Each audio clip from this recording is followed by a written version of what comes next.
Whistleblower and former MI5 intelligence officer Annie Mashal, nice to see you. OK, let's rewind the clock back then. These 35 diplomats, etc., have been kicked out. These new sanctions follow the release of this official report, which detailed in it alleged Russian interference, but it didn't explain how the two hacking groups described they were actually linked to the Russian government. Nonetheless, these 35 diplomats, etc., have been kicked out. I suppose they didn't really have to be a link, did there? No. I mean, I think this is very much a case of fake news, shall we say. It seems to serve two ends as well. So, of course, on the day when the ceasefire is announced, which has been brokered by Russia and Turkey, this is a story that will run and run in America, not the ceasefire in Syria. It's going to be all about these Russians and the hacking the election and things like that. So I think that's the first stage. This is why it was announced today that the Russian diplomats were going to be expelled. On the second point as well, it's a mass expulsion. I mean, 35 diplomats being thrown out of a country with no proof, with no sort of real intelligence. And I think that's also been done to game the idea, to solidify in the public's mind in America that actually, yes, Russia was involved in hacking the election. Where that phrase has evolved from, we don't know. It was actually originally just hacking the DNC emails.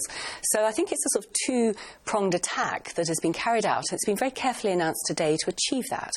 And this, I think, one further point from that in terms of trying to solidify the fact that the Russians interfered in the democratic process of America is part of this ongoing process to try and undermine the legitimacy of the election of Donald Trump as the next president. And this is an ongoing thing, and I think that's what Barack Obama is also trying to contribute to today. Our correspondent also pointed out earlier, this document, the information used here, the evidence, also included a disclaimer that the Department of Homeland Security doesn't provide any warranties for that information, that the report's for informational purposes only. Well, even if that's the case, there's been a lot of repercussions over it. What was all that about, this disclaimer? Oh, they're just covering their backs, aren't they?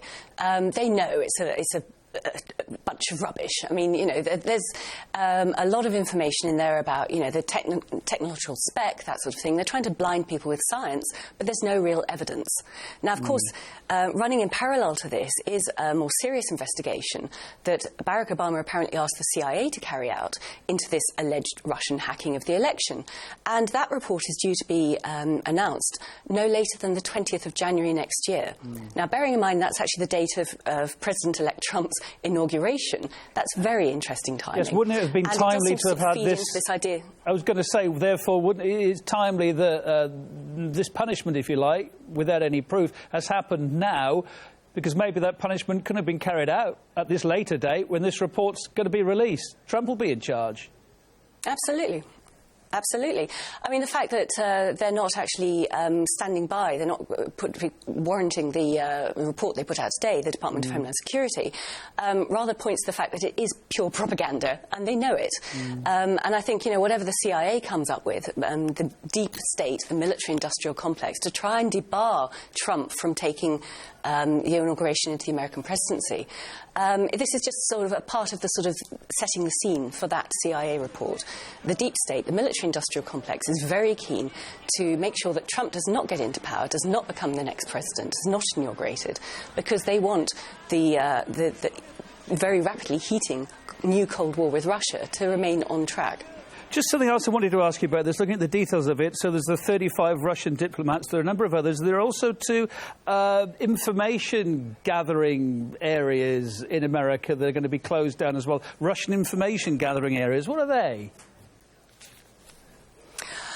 They could be news services. I mean, you know, perhaps they'll try and block RT or something. Who knows?